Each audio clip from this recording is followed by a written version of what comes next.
Lembre-se, eu estou oferecendo a verdade, nada mais.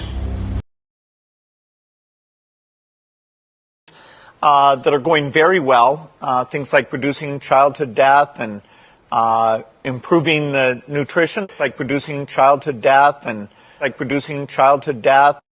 then we're taking things that are, genetically modified organisms, and we're injecting them in little kids' arms. We just shoot them right into the vein. It was reported at that time that you had a number of meetings with Jeffrey Epstein, who, when you met him 10 years ago, he was convicted of soliciting prostitution from minors. That goes back a long time ago now.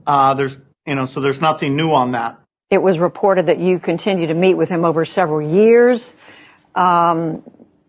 Well, he's dead, so in general, you always have to be careful. So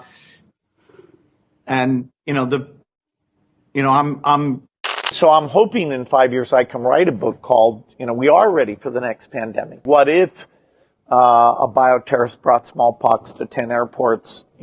How would the world respond to that? Could even be way worse than what we experience today. So Melinda and I wondered whether providing new medicines and keeping children alive, would that create more of a population problem? It's like reducing childhood death and direct air capture, where we literally take the carbon out of the air and store it away where it'll no longer cause any heating. I know my husband is not vaccinating people and putting a microchip in her arm because that technology doesn't even exist, and he's never uttered the words out of his mouth. So,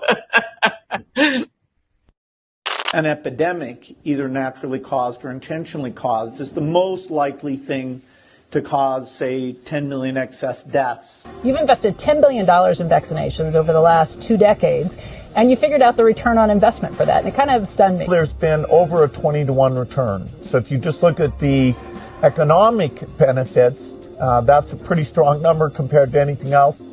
Eventually, what we'll have to have is certificates of who's a recovered person, who's a vaccinated person, in large part due to this new mRNA platform. mRNA will become faster to develop, easier to store, and lower cost. That's a huge breakthrough. Se você gostou desse vídeo, não esquece de dar aquele joinha.